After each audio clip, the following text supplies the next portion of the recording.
ते कुठे ना कुठेतरी अपयशी ठरलेलं आहे। पहिली गोष्ट म्हणजे जेव्हा ही केस कोर्टात होती, जेव्हा मुंबई महानगरपालिकेला आणि राज्य शासनाला माहिती होतं, पोलिसांना देखील माहिती होतं की 1 तारखेपासून मागी गणपती आहे, ज्या मंडपांना, ज्या मंडळांना परवानगी तुमच्याच पोलिसांनी दिलेली आहे, ज्या मंडळांना परवानगी तुमच्याच महानगरपालिकेने दिलेली आहे, तुमच्याच प्रशासनाने दिलेली आहे, तुमच्याच वॉर्ड ऑफिसरने दिलेली आहे, त्या मुंबई महानगरपालिकेने कोर्टात आर्ग्यू करत असताना कमीत कमी ह्या मागी गणेशाच्या ज्या तारखांसाठी सूट मागणं गरजेचं होतं।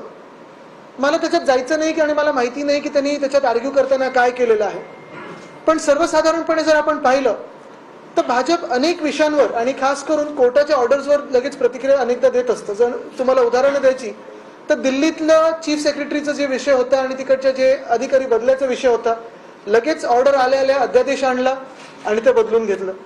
चीफ इलेक्शन कमिशन त्याचा निकाल सुप्रीम कोर्टाने दिल्यानंतर देखील अध्यादेश काढला, बिल आणलं आणि ते बदलून घेतलं।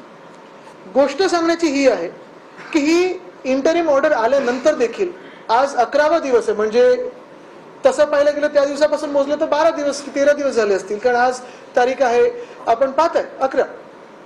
एक गोष्ट आहे की 30 जानेवारीला ही ऑर्डर आल्यानंतर पुढे काय तयारी केली मुंबई महानगरपालिकेने?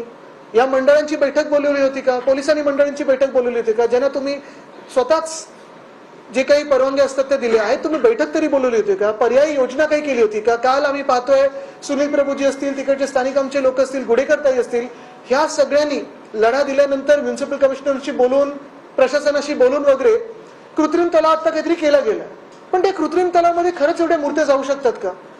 दुसरी गोष्ट म्हणजे जे मी सांगतो ना सतत की भाजप ही हिंदुत्व नुसतं निवडणुकीपुरती वापरते, नंतर आम्हाला सगळ्यांना, आमच्या हिंदूंना असं वाटतं की आम्हाला फेकून देतं। ह्याची 2-3 उदाहरणं ही आपले डोळे देखत आहेतच।